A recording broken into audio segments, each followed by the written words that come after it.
নমস্কার বন্ধুরা, আজকে আমি ক্লাসিফিকেশন অফ কনস্টিটিউশন মানে শাসনতন্ত্রের শ্রেণীবিভাগ সম্পর্কে আলোচনা করব। শাসনতন্ত্রের প্রকারভেদ প্রসঙ্গে রাষ্ট্রবিজ্ঞানীদের মধ্যে কিছু মতভেদ আছে। সাধারণভাবে শাসনতন্ত্রকে মূলত দুটি ভাগে ভাগ করা যায়, একটা লিখিত ও অলিখিত শাসনতন্ত্র বা কনস্টিটিউশন, আর দ্বিতীয়ত হচ্ছে সুপরিবর্তনীয় দুষ্পরিবর্তনীয় শাসনতন্ত্র বা কনস্টিটিউশন। অপরপক্ষে স্টাইন সম্পূর্ণ স্বতন্ত্র দৃষ্টিভঙ্গির থেকে শাসনতন্ত্রকে তিনটি শ্রেণীতে বিভক্ত করেছেন। একটা মৌলিক ও মৌলিকতাবিহীন শাসনতন্ত্র, আবার নীতি সংবদ্ধ এবং নিরপেক্ষ সংবিধান এবং নিয়মনিষ্ঠ নামমাত্র শব্দার্থের দিক থেকে স্বীকৃত শাসনতন্ত্র, আবার মার্ক্সীয় দৃষ্টিকোণ থেকে কোভাকাস শাসনতন্ত্রকে দুভাগে বিভক্ত করেছেন, একটা বুর্জুয়া শাসনতন্ত্র এবং শ্রমিক শ্রেণী শাসনতন্ত্র। তোমাদের সিলেবাসে শুধুমাত্র লিখিত ও অলিখিত শাসনতন্ত্রের ওপরই এবং নমনীয় অনমনীয়র ওপরেই কিন্তু, যেটা নাকি সুপরিবর্তনীয় এবং দুষ্পরিবর্তনীয়, এই চারটের ওপরেই কিন্তু আলোচনা করার কথা বলা হয়েছে, বাকিগুলো কিন্তু নেই। যদিও তোমাদের প্রয়োজন হয় আমি একটু আলোচনা করে অল্প অল্প করে দেব, কিন্তু মেনলি যেটা হচ্ছে লিখিত অলিখিত আর সুপরিবর্তনীয় দুষ্পরিবর্তনীয়, এই দুটোকে বলা হয় নমনীয় এবং অনমনীয় শাসনতন্ত্র। তো আমি আজকে শুরু করছি লিখিত অলিখিত শাসনতন্ত্র। অনেকে শাসনতন্ত্রকে লিখিত ও অলিখিত এই দুটি ভাগে বিভক্ত করার কথা বলেন। লিখিত শাসনতন্ত্রের রাষ্ট্র পরিচালনার অত্যাবশ্যক মূলনীতি সুস্পষ্ট ও লিখিতভাবে থাকে। শাসনতন্ত্র সংক্রান্ত সকল বা অধিকাংশ মৌলিক নীতি একটি বা কয়েকটি দলিলে লিপিবদ্ধ থাকতে পারে। লিখিত শাসনতন্ত্রে সাধারণত একটি গণপরিষদে বা কনভেনশনে কর্তৃক প্রণীত ও আনুষ্ঠানিকভাবে ঘোষিত হয়। মানে কি, লিখিত সংবিধান কি সবসময় লিখিতই হবে, মানে একটা দলিলে অথবা দস্তাবেজে বা নীতিগুলি কিন্তু লিপিবদ্ধ থাকবে, যেটা নাকি একটা গণপরিষদের বা কনভেনশনের কর্তৃক প্রণীত হবে এবং আনুষ্ঠানিকভাবে সেটা ঘোষণা করা হবে এবং সেটা কিন্তু স্বীকৃতিও লাভ করবে। এবং কি এই যে শাসনতন্ত্র মৌলিক বিধিবিধান রীতিনীতি প্রথা ইত্যাদির ভিত্তিতে কিন্তু গড়ে ওঠে না। এই রাষ্ট্রের শাসন সংক্রান্ত মৌলিক নীতিগুলি যদি মূলত প্রথা নীতি ভিত্তিক হয়, অর্থাৎ লিপিবদ্ধ না থাকে, তাহলে কিন্তু অলিখিত শাসনতন্ত্র সেটা রূপ পায়।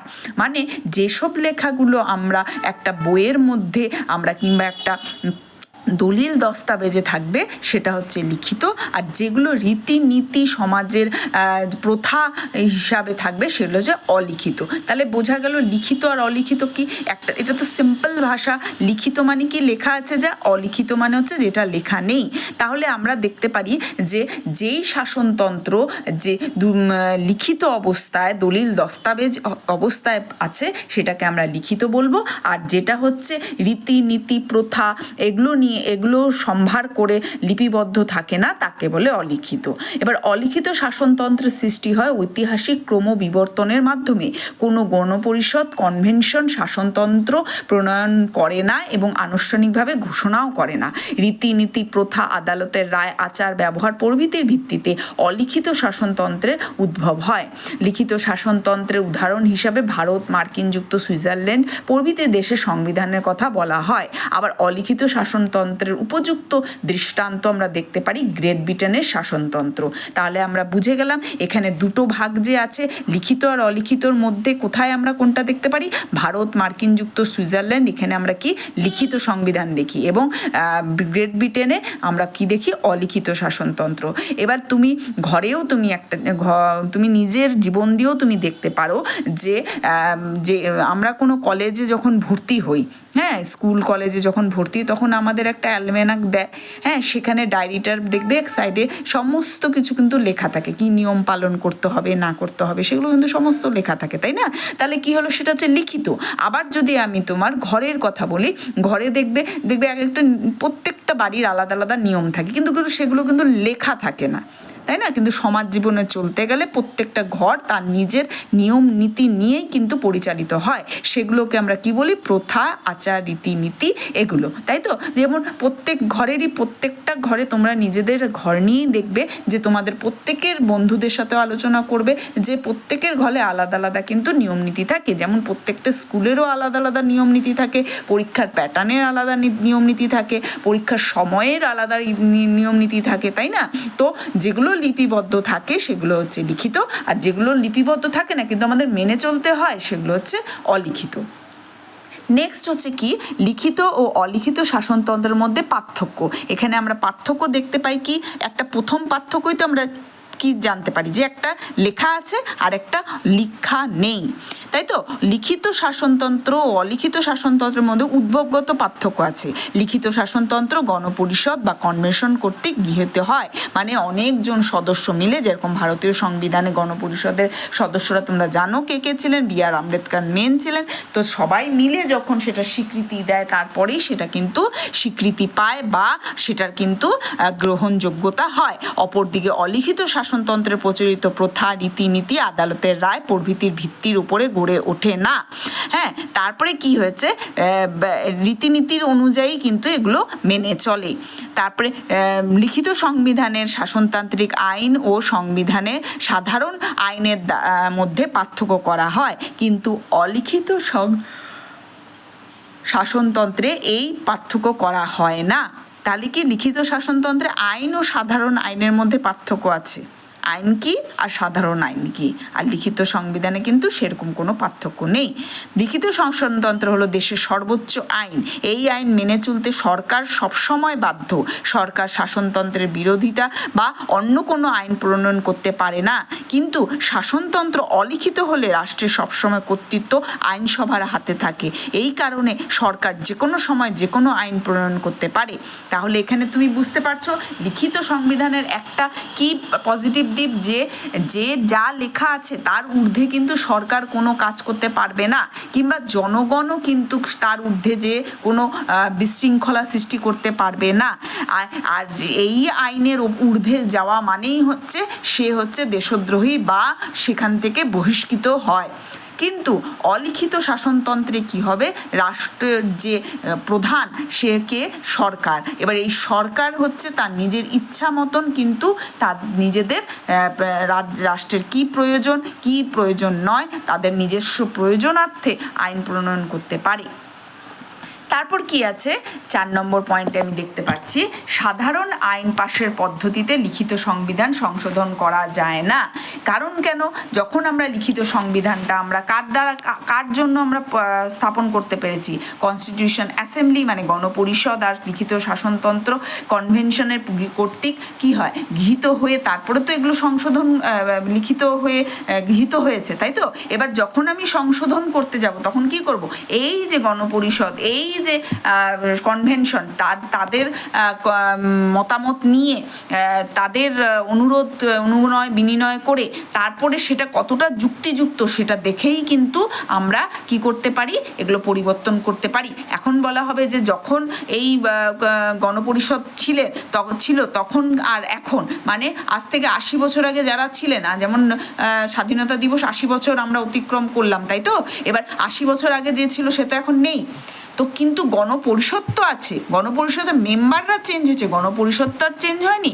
তো সেখানে আমরা কিন্তু অনুমতি নেওয়ার পরেই কিন্তু আমাদের সম্ভব। এখন এই গণপরিষদের মধ্যে এখন কি হয়েছে? উচ্চকক্ষ, নিম্নকক্ষ, যাদের ভোটাভুটির দ্বারাই কিন্তু এগুলো সম্ভব হয়। আর এই লিখিত সংবিধান অনমনীয় বা দুষ্পরিবর্তনীয়। কি দুষ্পরিবর্তনীয় মানেটা কথা বোঝা গেল? তাহলে এই যে অনমনীয় মানে দুষ্পরিবর্তনীয় মানে সহজে পরিবর্তন করা যায় না। এই যে লিখিত সংবিধান কিন্তু আমরা সহজে পরিবর্তন করতে পারি না, সাধারণ আইন পাশের পদ্ধতিতে সংশোধন করা যায়। এই কারণে এই ধরনের শাসনতন্ত্র কিন্তু অনমনীয়। আবার কি যে অলিখিত সংবিধান কিন্তু তাদের নিজেদের নিজস্ব আইন পাশের পদ্ধতির মাধ্যমে সংশোধন করা যায়, কারণ সেখানে তো রাষ্ট্রের যে আইন প্রণয়ক যারা করে তারাই তো সর্বেসর্বা। তো বংশানুক্রমিক সেই সময় যেভাবে পরিচালিত হচ্ছে তাদের নিজের সুবিধার্থিতে কি হয়, তাদের প্রয়োজনার্থে তারা পরিবর্তন করে থাকে। আর এই পরিবর্তন কিন্তু এই অনুমোদন সাপেক্ষও নয়, আর এটা হচ্ছে পরিবর্তনীয় বা নমনীয় সংবিধান হয়ে থাকে। নেক্সটলি কি আছে, শাসনতন্ত্র লিখিত হলে বিচার বিভাগের প্রাধান্য প্রতিষ্ঠিত হয়। লিখিত শাসনতন্ত্রের রক্ষক ও অভিভাবক হিসাবে আদালত শাসনতন্ত্রের বিরোধী যে কোনো সিদ্ধান্ত কাজকে বাতিল করে দিতে পারে, কিন্তু অলিখিত শাসনতন্ত্রের আয়তায় বিচার বিভাগের পরিবর্তে আইন বিভাগের প্রাধান্য প্রতিষ্ঠিত হয়। তুমি দেখো আমাদের সরকারের কটা বিভাগ, 3টি বিভাগ, একটা আইন বিভাগ, শাসন বিভাগ, বিচার বিভাগ। তা আইন প্রণয়ন যারা করে থাকে তারাই তো শাসন কার্য পরিচালনা করে, তাহলে আইন যারা প্রণয়ন করে তারাই বেশি অধিক শক্তিশালী। লিখিত সংবিধানে কিন্তু এই আইন বিভাগের কিন্তু শক্তি বেশি নয়, কারণ সংবিধানে যা লেখা হয়ে গেছে, লিপিবদ্ধ অলরেডি আছে, তার উপর ভিত্তি করে আইন প্রণয়ন করা হয়, তার বাইরে গিয়ে কিন্তু নয়। এই জন্য এখানে কিন্তু যদি কোনো আইন প্রণয়ন করার সময় সংবিধান বিরোধী কোনো অংশ উত্থাপিত হয়, তখন কিন্তু বিচার বিভাগই কি করে, সেই আইনের বিরোধিতা করে এবং বলে যে আঙ্গুল দিয়ে দেখিয়ে দেয় যে তুমি কিন্তু কনস্টিটিউশন ফলো করছো না, সংবিধানের প্রত্যেকটা ধারা তোমরা দেখে বিবেচনা করে তারপরেই এই আইন প্রণয়ন করতে পারবে, নতুবা নয়। কিন্তু অলিখিত সংবিধানে কিন্তু সেই রকম কোনো বিচার বিভাগের কোনো প্রাধান্য নেই, কারণ সেখানে যারা আইন প্রণয়ন করে তারাই শাসন করে, তারাই বিচার কার্য করে, সেই জন্য সেখানে বিচার বিভাগের কিন্তু কোনো প্রাধান্য থাকে না, বিচার বিভাগের ক্ষমতাও থাকে না যে সেই আইনকে চোখে আঙ্গুল দিয়ে দেখানো যে আইনটা কতটা যুক্তিযুক্ত। লর্ড ব্রাইস প্রমুখ কোনো রাষ্ট্রবিজ্ঞানীর মতে শাসনতন্ত্রকে লিখিত ও অলিখিত এই দুভাগে বিভক্ত করা বিজ্ঞানসম্মত নয়, কারণ হিসেব করে বলা হয় যে কোনো শাসনতন্ত্র পুরোপুরি লিখিত বা পুরোপুরি অলিখিত হতে পারে না। মার্কিন শাসনতন্ত্রে লিখিত শাসনতন্ত্রের উদাহরণ হিসাবে উল্লেখ করা হয়, কিন্তু মার্কিন শাসন ব্যবস্থায় বহু অলিখিত শাসনতান্ত্রিক প্রথা ও রীতিনীতি রয়েছে। সেই সমস্ত অলিখিত প্রথা রীতিনীতি ওই দেশের প্রশাসনিক ক্ষেত্রে যথেষ্ট গুরুত্বপূর্ণ, যেমন কংগ্রেসে মার্কিন আইনসভা, কার্যপদ্ধতি, সুপ্রিম কোর্টের ক্ষমতা, দলীয় ব্যবস্থা প্রভৃতি বিষয়ে শাসনতান্ত্রিক রীতিনীতি ও মার্কিন শাসন ব্যবস্থা কার্যকরভাবে নিয়ন্ত্রণ করে। এবার দেখো লিখিত সংবিধান এবং অলিখিত সংবিধানের মধ্যে যদি আমি বিভাজন বিজ্ঞানসম্মত নয়, কারণ কি যে কোনো রাষ্ট্রের সব কিছুই লিখিত থাকবে এবং সব কিছুই অলিখিত হবে, সেটা হতে পারে না। এইখানে উদাহরণ হিসাবে কি দেখিয়েছে লর্ড ব্রাইস, যে মার্কিন যুক্তরাষ্ট্রের কিন্তু প্রথা রীতিনীতিগুলি দেশের প্রশাসনিক ক্ষেত্রে কিন্তু যথেষ্ট গুরুত্ব পায় এবং এইখানে কিন্তু সুপ্রিম কোর্টের ক্ষমতা, দলীয় ব্যবস্থা প্রভৃতি বিষয়ে মার্কিন শাসন ব্যবস্থা কার্যকর নিয়ন্ত্রণ করে। আবার যেমন ইংল্যান্ডের শাসন ব্যবস্থা হলো অলিখিত শাসনতন্ত্রের প্রকৃষ্ট দৃষ্টান্ত, সেখানে কিন্তু বহু বিষয়ে বিধিবদ্ধ বিধান আছে। উদাহরণ হিসাবে উত্তরাধিকার সূত্রের যে আইন এবং জনপ্রতিনিধিত্বের আইন 1215 সালে মহাসদন আর 1689 সালের অধিকার বিলের প্রভৃতির উল্লেখযোগ্য। প্রকৃত প্রস্তাবে কোনো রাষ্ট্রের শাসন ব্যবস্থা সম্পর্কে সম্যক ধারণা লাভ করার জন্য সকল লিখিত আইনকানুন ও সকল প্রকার অলিখিত শাসনতান্ত্রিক রীতিনীতি পর্যালোচনা করা প্রয়োজন। ভ্রান্ত ধারণার অবসান, মানে এই যে লিখিত কতটা হবে, অলিখিত কতটা হবে, সেটার উপরেও কিন্তু ভ্রান্ত ধারণার অবসান ঘটবে। কি লিখিত ও অলিখিত শাসনতন্ত্রের মধ্যে পার্থক্য উপরিউক্ত দৃষ্টিভঙ্গি থেকে বিচার করা দরকার, তাহলে কিছু ভ্রান্ত ধারণা থেকে মুক্তি পাওয়া যাবে। যেমন সাধারণত বলা হয় যে ইংল্যান্ডের কোনো শাসনতন্ত্র নেই, কিন্তু এই ধারণা ভ্রান্ত। বাস্তব চিত্রতে এই যে বিভিন্ন সময় প্রণীত শাসনতন্ত্র সম্পর্কিত বিভিন্ন গুরুত্বপূর্ণ আইন ইংল্যান্ডে আছে, যেমন যেখানে লিখিত শাসনতন্ত্র আছে এবং সেখানে বিভিন্ন বিষয়ে সাধারণ আইনের মধ্যে স্বীকৃত হয়, যেমন লিখিত সংবিধানে আইনসভার গঠন সম্পর্কিত মৌল নিয়ম কানুনের মাধ্যমে স্থিরকৃত হয়। যেমন লিখিত সংবিধানের আইনসভার গঠন সম্পর্কিত মৌল নিয়মকানুন বিধিবদ্ধ থাকে বটে, কিন্তু নির্বাচন সম্পর্কিত খুঁটিনাটি বিষয় সাধারণ আইন মাধ্যমেও নিয়ন্ত্রিত হয়ে থাকে।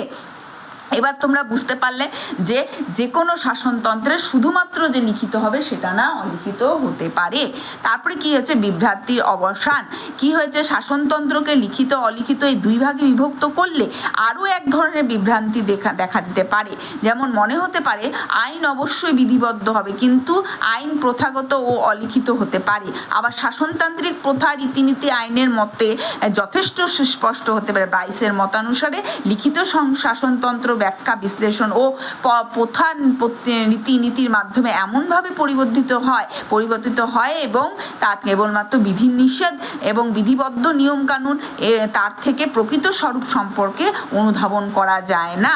মানে কি, এখানে আমরা তখনই দেখতে পারি যে এই যে লিখিত আর অলিখিত দুটিভাবে বিভক্ত হলেও সেখানে কিন্তু যে আমরা সবসময় নিয়ম নীতি ছেড়েই শুধুমাত্র আইনের উপর ভিত্তি করে কিন্তু আমরা আলোচনা করতে পারি না। এই ক্ষেত্রে কিন্তু আমাদের উভয় পক্ষের দিকটাই আমাদের দেখতে হয়। লাস্টলি আমি বলতে পারি এই পার্থক্যের ব্যবহারিক মূল্য। এই কারণে অনেকে মনে করেন যে শাসনতন্ত্রের লিখিত অলিখিত শ্রেণীবিভাজন হলো এক উপরিতলের পার্থক্য।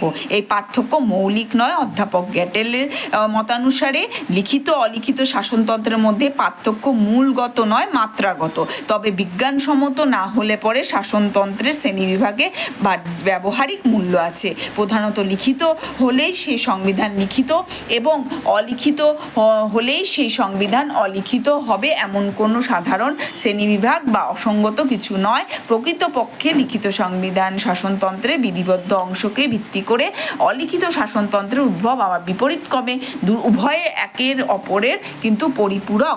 কারণ আমাদের ভারতবর্ষের ক্ষেত্রে যদি আমি দেখতে চাই, কিন্তু আমরা যদি ভাবতে চাই, তাহলে আমরা কি দেখব যে আমাদের ভারতবর্ষে কিন্তু লিখিত সংবিধান অবশ্যই আছে, কিন্তু আমরা কিন্তু রীতিনীতি বিধিবদ্ধ নিয়মকানুন এগুলো কিন্তু ভুলে যেতে পারি না, বা এগুলোকে ছেড়ে কিন্তু কোনো নিয়ম বা আইন আমাদের আবদ্ধ করতে পারে না।